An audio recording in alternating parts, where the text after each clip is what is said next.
नमस्कार। आज हम डिस्कस करेंगे गिरिराज पत्रिका, जो कि हिमाचल प्रदेश की साप्ताहिक पत्रिका है। गिरिराज पत्रिका डिस्कस करेंगे, हिमाचल प्रदेश की साप्ताहिक पत्रिका है और जनवरी 2026 का गिरिराज पत्रिका का ये हमारा फर्स्ट पार्ट जो है आज हम डिस्कस करेंगे। ये हमारा पहला पार्ट है। जितने भी क्वेश्चन यहाँ पर डिस्कस किए जाएंगे, हर एक क्वेश्चन को डिटेल से डिस्कस करेंगे ताकि आने वाले एग्जाम्स में आपको हेल्प मिल सके। और जैसे ही जनवरी मंथ कंप्लीट हो जाएगा, इसका PDF कंपाइल कर आपको हमारे टेलीग्राम ग्रुप पर प्रोवाइड करवा दिया जाएगा। अभी हम क्वेश्चन नंबर 1 से डिस्कशन को स्टार्ट करते हैं। बोलते हैं, what is name of initiative launched by Himachal government to regulate industrial hemp cultivation. तो बोलते हैं कि औद्योगिक भांग की खेती को जो है वो नियमित करने के लिए हिमाचल प्रदेश सरकार द्वारा जो है वो कौन सी पहल चलाई गई है, उसका नाम क्या है। बोलते हैं कि हिमाचल प्रदेश सरकार ने जो है वो हेम्प कल्टीवेशन यानी कि जो भांग की खेती होती है उसको जो है वो रेगुलेट करने के लिए एक योजना चलाई है, एक प्रोग्राम चलाने की बात कही है। इस प्रोग्राम को ग्रीन टू गोल्ड नाम जो है वो दिया गया है। Green to gold option C जो है वो इसका सही आंसर है। आपको पता होना चाहिए कि हिमाचल प्रदेश में जो है वो भांग की खेती जो है वो काफ़ी बड़े स्तर पर जो है वो की जाती है और भांग की खेती को नियमित करने के लिए सरकार ने जो है वो ये रखा है कि हम इसको जो है वो नियमित कर देंगे। इसके लिए एक योजना भी चलाई गई जिसको ग्रीन टू गोल्ड जो है वो कहा गया। हिमाचल प्रदेश 2027 तक आत्मनिर्भर जो है वो बनाया जाएगा, ये संकल्प मुख्यमंत्री ने जो है वो रखा है। हिमाचल प्रदेश में जो है वो इलीगल भांग की ट्रेडिंग जो है वो बहुत ज़्यादा होती है, मतलब इलीगल वे में जो है वो भांग का जो है वो स्मगलिंग आप कहेंगे वो बहुत ज़्यादा होती है। अब सरकार एक बड़ा कदम उठा रही है जहां से हिमाचल प्रदेश की अर्थव्यवस्था को भी जो है वो फ़ायदा मिलेगा, हिमाचल प्रदेश की आमदनी भी जो है वो होगी। और ये जो है वो कुल्लू, मंडी और चंबा, इन घाटियों में जो है वो भांग जो है वो पाई जाती है। तो यहाँ पर अब भांग की खेती को जो है वो एक तरह से लीगलाइज करने के लिए जो है वो कदम उठाए जा रहे हैं। बस फ़र्क ये होगा कि ये जो भांग की खेती यहाँ पर होगी ये इंडस्ट्रियल पॉइंट ऑफ व्यू से होगी, मतलब मेडिसिन्स में जो भांग इस्तेमाल की जा सकती है, इसके जो औषधीय गुण हैं और भी भांग के बहुत सारे इस्तेमाल जो है वो किए जाते हैं, जैसे कि कपड़ा उद्योग में, पेपर में, पैकेजिंग में, कॉस्मेटिक में, इन सब चीज़ों में भांग का इस्तेमाल जो है वो होता है। यहाँ पर जो भांग होगी वो जो है वो उसका जो THC है, THC की मात्रा 0.3% से कम जो है वो रखी जाएगी। THC बोले तो टेट्रा हाइड्रोकैनाबिनोल, तो ये जो THC होगा इसकी मात्रा 0.3% से कम रखी जाएगी। और हिमाचल प्रदेश में ग्रीन टू गोल्ड इनिशिएटिव के तहत जो है वो भांग जो है वो अब उगाई जाएगी। मतलब हो सकता है कि बजट में फिर से ये रिपीट हो, तो बजट में भी हम इस क्वेश्चन को पढ़ लेंगे। जैसे ही जहाँ पर भी ये रिपीट होगा हम फिर से पढ़ेंगे, परंतु ये आपने ज़रूर ध्यान रखना है। अगला क्वेश्चन देखिए, बोलते हैं the him SME fest 2026 achieved a Guinness world record for which of the following. तो बोलते हैं कि हिम MSME फेस्ट 2026 के द्वारा गिनीज वर्ल्ड रिकॉर्ड बनाया गया। ये जो गिनीज वर्ल्ड रिकॉर्ड बनाया गया ये किस चीज़ के लिए बनाया गया, तो यहाँ पर largest display of hand woven GI tagged shawls, Himachal Pradesh के जो अलग अलग GI टैग्ड सॉल हैं उनको डिस्प्ले किया गया। जो हाथों से बनाए गए शॉल होते हैं उनको डिस्प्ले किया गया और इसको जो है वो गिनीज वर्ल्ड रिकॉर्ड में जो है वो ऐड किया गया। Option B largest display of hand woven GI tagged souls इसका सही आंसर होगा। अब आप ध्यान रखिए कि ये हिम फेस्ट जो हिम MSME फेस्ट जो हुआ ये कहाँ पर हुआ और क्या क्या यहाँ से पूरी बातें हैं। ये जो हिम MSME फेस्ट हुआ ये शिमला के रिज मैदान पर जो है वो हुआ और यहाँ पर जो है वो हाथ से बने हुए सॉलों को डिस्प्ले किया गया। यहाँ पर बहुत सारे सॉल जो हैं वो एक साथ डिस्प्ले किए गए और ये जो है वो गिनीज वर्ल्ड रिकॉर्ड में आया।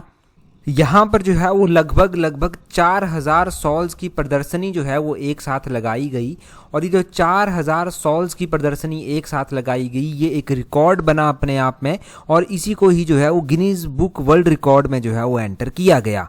तो क्वेश्चन पूछने वाला आपसे ये क्वेश्चन भी पूछ सकता है कि ये हिम MSME फेस्ट जो है वो कहाँ पर हुआ। ये शिमला में हुआ, शिमला के रिज मैदान पर जो है वो हुआ। अगला क्वेश्चन देखिए क्या बोलते हैं। अगला क्वेश्चन देखिए यहाँ पर बोलते हैं what is name of initiative launched by government in which officers at the district and sub divisional level are required to adopt government schools. तो बोलते हैं कि सरकार द्वारा शुरू की गई पहल का क्या नाम है जिसमें जिला और इनके डिस्ट्रिक्ट और सब डिविजनल लेवल पर जो है वो अधिकारियों को सरकारी स्कूलों को अपनाने की आवश्यकता है। तो सरकार ने एक इनिशिएटिव जो है वो चलाया जिसमें डीसी हो गया, ये बड़े अधिकारी हो गए, ये गवर्नमेंट स्कूल्स को जो है वो अडॉप्ट करते हैं। इस योजना को, इस प्रोग्राम को बोला गया अपना विद्यालय। अपना विद्यालय इसको बोला गया, ऑप्शन डी जो है वो सही आंसर है। तो अपना विद्यालय के तहत जो है वो सरकार के जो बड़े अधिकारी हैं वो गवर्नमेंट स्कूल्स को अडॉप्ट करते हैं। वहां पर जो भी उनको लगता है रिफॉर्म किए जा सकते हैं वो रिफॉर्म जो है वो करने के लिए वो सुजेस्ट भी जो है वो करते हैं। ये चर्चा में क्यों आया, चर्चा में आने के पीछे का रीजन क्या है? हिमाचल प्रदेश के मुख्यमंत्री के द्वारा जो है ये अभी जो है वो निर्देश दिए गए हैं कि जितने भी अधिकारी हैं जिन्होंने स्कूल्स को जो है वो गोद लिया हुआ है उनका निरीक्षण भी करें और निरीक्षण करने के साथ साथ वहाँ पर जो सुझाव हो सकते हैं वो सुझाव भी जो है वो दें। तो ये जो है वो हिमाचल प्रदेश के मुख्यमंत्री ने कहा। ठीक है जी, तो इसलिए ये चर्चा में आया। तो ठीक है, ये चर्चा में आने के पीछे का रीज़न आपको पता चल गया कि क्यों ये चर्चा में आया। अपना विद्यालय कर ये एक प्रोग्राम जो है वो सरकार के द्वारा जो है वो चलाया गया। देखिए, विद्यालय की बात हो रही है तो शिक्षा की बात भी हम करेंगे। आज के टाइम में फाइनेंशियल और डिजिटल लिटरेसी होना बहुत ज़्यादा ज़रूरी है। आप सभी टेलीग्राम जो है वो ज्वाइन करते हैं। आप में से बहुत सारे एस्पिरेंट्स ने हमारा टेलीग्राम ग्रुप ज्वाइन भी किया होगा, हमारा नहीं किया होगा, कोई ना कोई टेलीग्राम ग्रुप जो है वो ज़रूर ही ज्वाइन किया होगा। वहाँ पर ना एड्स चलती हैं, वहाँ पर एड्स चलती हैं कि इतना पैसा दीजिए इतना बना देंगे, मतलब ऐसी थोड़ी प्रभावित करने वाली एड्स चलती हैं जो आप कहेंगे कि जो डिजिटली लिटरेट लोग नहीं हैं वो यहाँ पर फंस जाते। तो ये पीछे से रेगुलेट की जाती हैं टेलीग्राम के द्वारा। कोई भी ऐड ये चला सकता है और कोई भी किसी को भी मूर्ख बना सकता है। वहां पर स्पष्ट तौर पर लिखा भी गया होता है, ऐड कर वहां पर लिखा भी गया होता है कि ये ऐड चली हुई है। अब उसको ना ही कोई रेगुलेट कर सकता है, हम तो नहीं कर सकते भाई। वहां पर ऐड लिखने के बावजूद अगर आप वहां पर जो है क्लिक करते हैं तो वो एक बहुत बड़ी भूल जो है वो आपकी गिनी जाएगी। अगला क्वेश्चन देखते हैं। खैर, अगले क्वेश्चन में बोलते हैं, यहाँ पर बोलते हैं centre of excellence for education of divyangjans will be established at. ये क्वेश्चन हमने पिछले साल के बजट में भी पढ़ा था परंतु फिर से चर्चा में आया। चर्चा में आने के पीछे का विषय भी जानेंगे। दिव्यांगजनों के लिए जो है, दिव्यांगजनों की शिक्षा के लिए एक उत्कृष्टता केंद्र जो है वो स्थापित किया जाएगा। ये कहाँ पर किया जाएगा? ये जो है वो कांडाघाट में किया जाएगा। ऑप्शन सी इसका सही आंसर हो जाएगा। चर्चा में इसलिए आया क्योंकि कांडाघाट में 200 करोड़ रुपए से ये दिव्यांगजन शिक्षा उत्कृष्टता केंद्र बनाया जाएगा। ये बात जो है वो कही गई। कांडाघाट डिस्ट्रिक्ट सोलन में आता है और यहाँ पर ये दिव्यांगजनों के लिए जो है वो एक दिव्यांगजन शिक्षा उत्कृष्टता केंद्र जो है वो स्थापित किया जाएगा। इसकी आधारशिला अभी मुख्यमंत्री के द्वारा जो है वो रखी गई। इन्होंने कहा कि इस केंद्र का शिलान्यास कर दिया गया है और ये जो दिव्यांग जन शिक्षा उत्कृष्टता केंद्र है इसके लिए 45 बीघा भूमि जो है वो दी गई है। मतलब 45 बीघा भूमि पर जो है ये स्थापित किया जाएगा। 200 करोड़ रुपया यहाँ पर खर्च जो है वो किया जाएगा और इस केंद्र के पहले चरण जब पूरा हो जाएगा, मतलब अक्टूबर माह तक पूरा हो जाएगा और ये कहा गया है कि यहाँ पर जो है 300 दिव्यांग बच्चों के लिए जो है वो गुणवत्ता शिक्षा जो है वो प्रदान करवाई जाएगी। तो ये सब बातें जो है वो कही गई हैं। ऐसे सेंटर ऑफ एक्सीलेंस के बारे में स्टार ही लगा लीजिए, काफ़ी इंपॉर्टेंट है वैसे ये सेंटर ऑफ एक्सीलेंस, इसके बारे में जानकारी होना।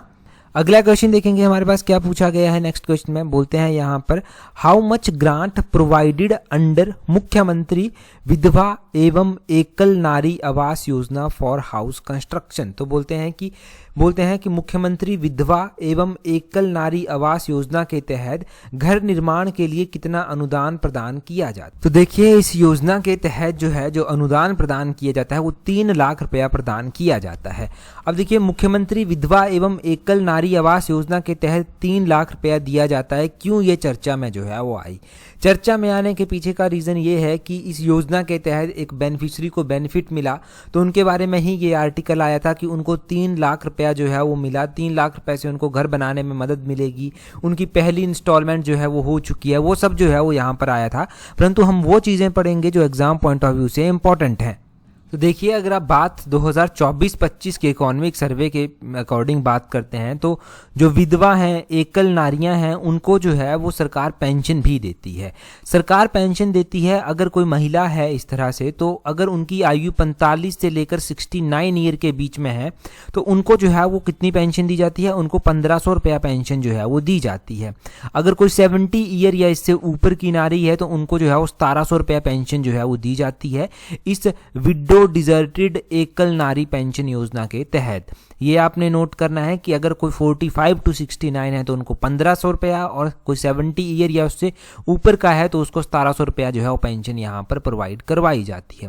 तो ये पेंशन का क्राइटेरिया भी ध्यान रखना कि कितनी पेंशन दी जाती है।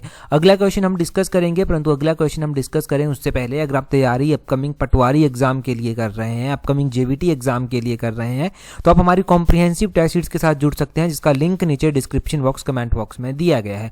देखिए, अगर आप कॉम्प्रिहेंसिव वे में अपने स्टडी को प्रॉपर शेप देना चाहते हैं, आप अपनी कमियों को एनालाइज कर आगे बढ़ना चाहते हैं, तो ये आपके लिए सही मौका है, सही अपॉर्चुनिटी है।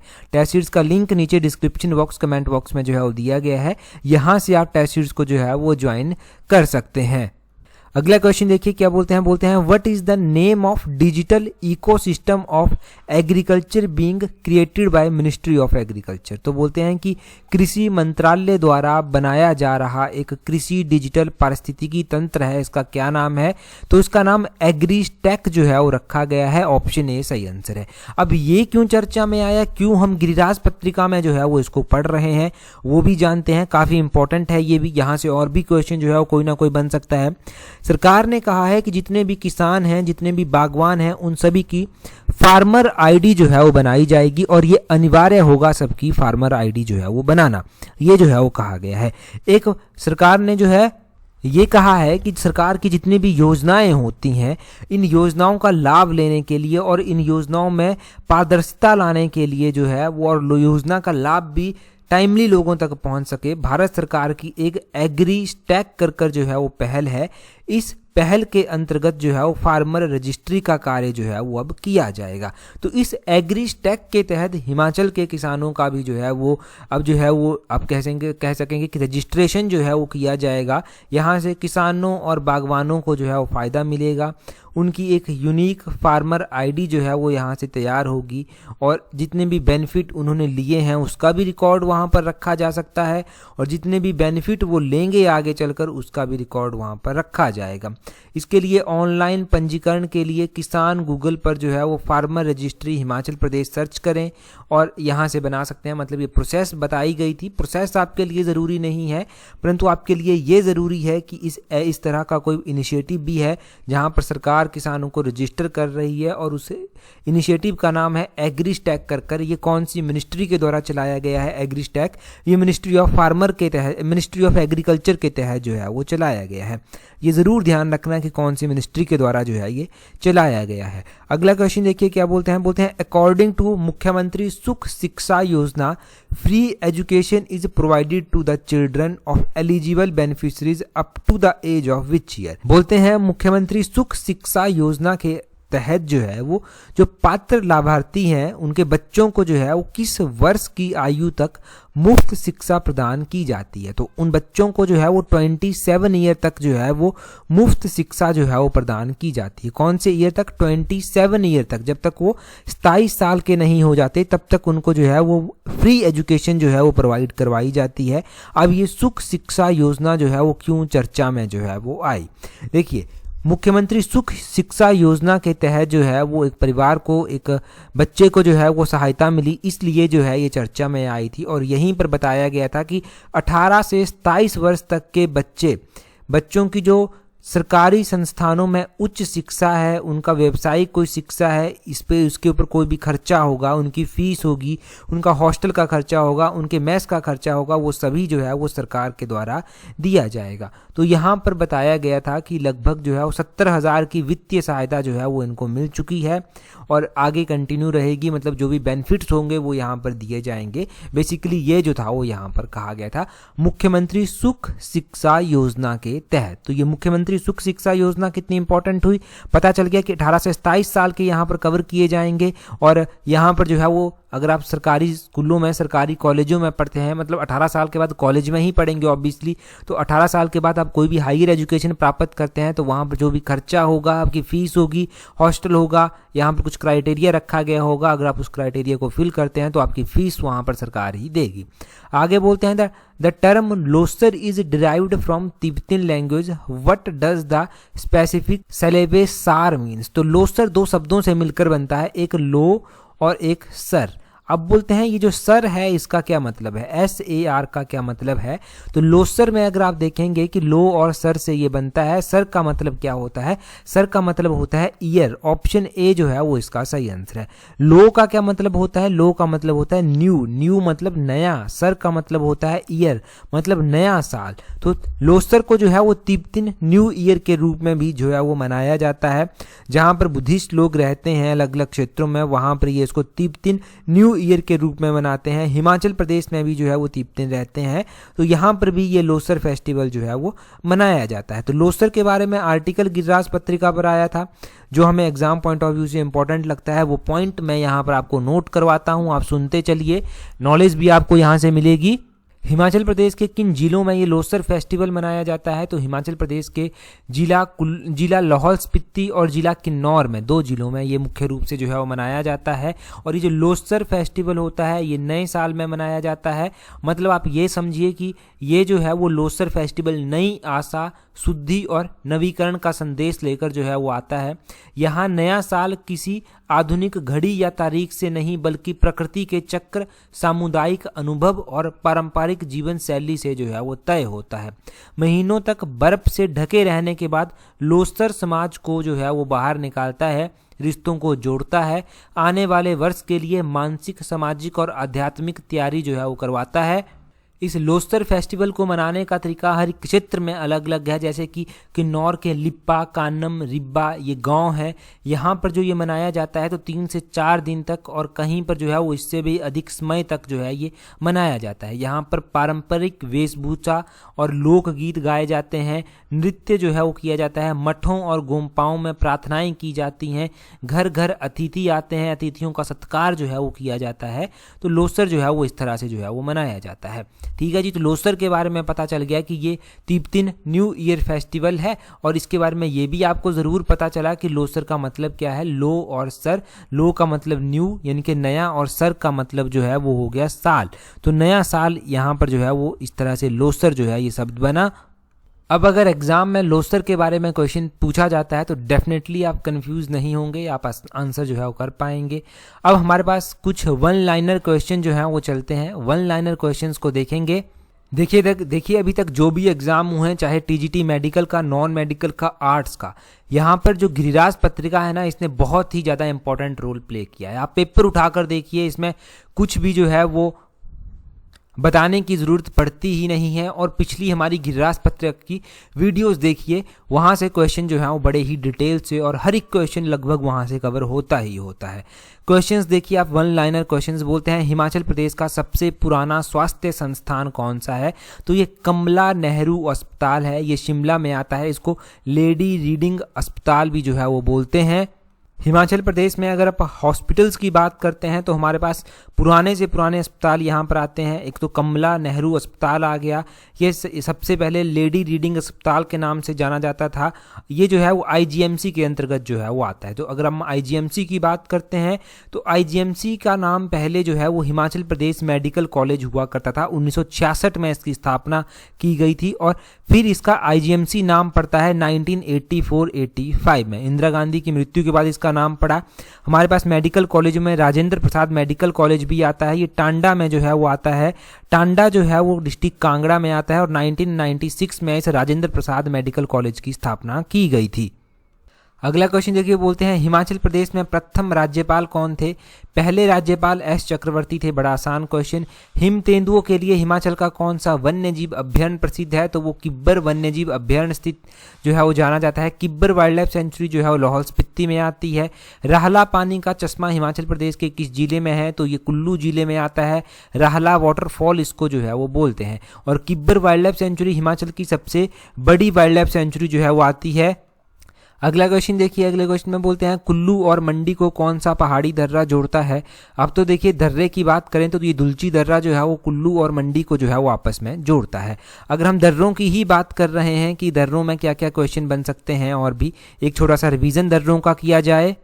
दर्रों में देखिए कांगड़ा और चंबा के बीच में एक भीम घसुतरी दर्रा जो है वो आता है, एक कुगती दर्रा आता है, कुगती दर्रा जो है लाहौल और भरमौर के बीच में आता है, छोबिया दर्रा ये भी लाहौल भरमौर के बीच में ही आता है, एक हामटा दर्रा आता है ये कुल्लू स्पीति के बीच में आता है, एक जलोरी दर्रा आता है ये कुल्लू में ही जो है वो आता है। तो इस तरह के दर्रे मैंने आपको क्विकली जो है वो रिवाइज करवा दिए। आगे बोलते हैं काकोरी कांड के अभियुक्तों के बचाव के लिए समिति का गठन किसकी अध्यक्षता में हुआ था?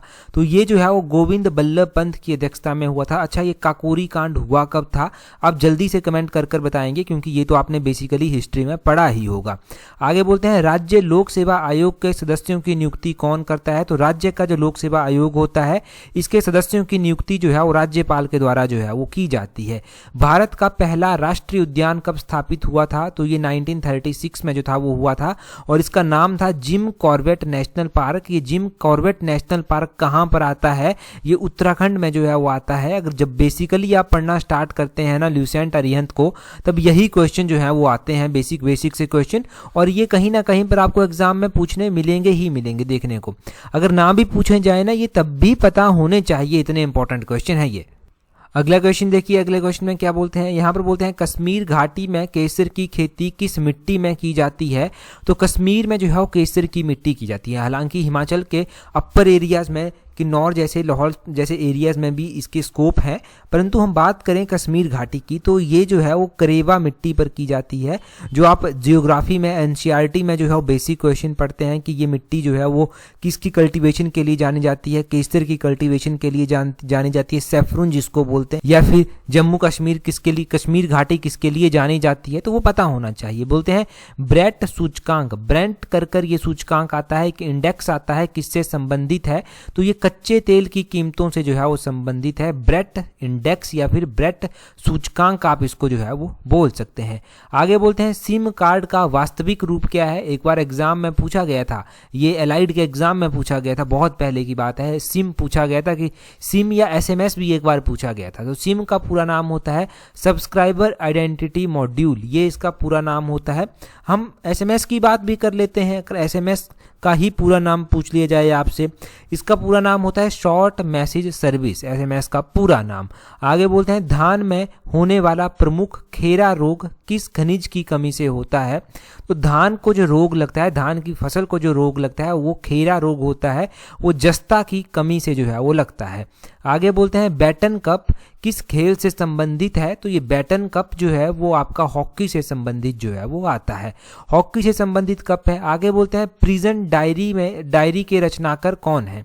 तो प्रिजन डायरी की अगर हम बात करें कि इसके रचनाकार जो है वो कौन है, तो जेपी नारायण जो है वो इसके रचनाकार जो है वो आते हैं। जेपी नारायण प्रिजन डायरी के जो है वो लेखक हैं, रचनाकार हैं। आगे बोलते हैं भारतीय सेना का तोपखाना विद्यालय कहाँ पर स्थित है? तो ये नासिक के देवलाली में जो है वो स्थित है। तो ध्यान रखना है कि भारतीय सेना का जो तोपखाना है वो कहाँ पर स्थित है, वो नासिक के जो है वो देवलाली में जो है वो स्थित है। अगला क्वेश्चन देखिए, अगले क्वेश्चन में क्या बोलते हैं, यहाँ पर बोलते हैं recently Himachal Pradesh first dedicated आधार सेवा केंद्र वॉज इनॉग्रेटेड इन। तो हिमाचल का पहला आधार सेवा केंद्र जो है वो इसका उद्घाटन किया गया है, ये कहाँ पर किया गया है? आप कमेंट कर बताएंगे। गिरिराज का इससे पिछला एडिशन जो था, मतलब दिसंबर महीने का तीसरा चौथा एडिशन एक साथ डिस्कस किया गया था, उसमें ये क्वेश्चन हमने डिस्कस किया था। अभी आप जल्दी से कमेंट कर बता दीजिए। टेलीग्राम पर इस वीडियो की PDF आपको कंपाइल कर प्रोवाइड करवा दी जाएगी जब ये मंथ कंप्लीट होगा। टेलीग्राम पर ज्वाइन करने के लिए अपने टेलीग्राम से @allexam31 सर्च करना, आपको हमारा टेलीग्राम चैनल जो है वो मिल जाएगा। That's all for today. Thank you very much for watching and listening it very patiently.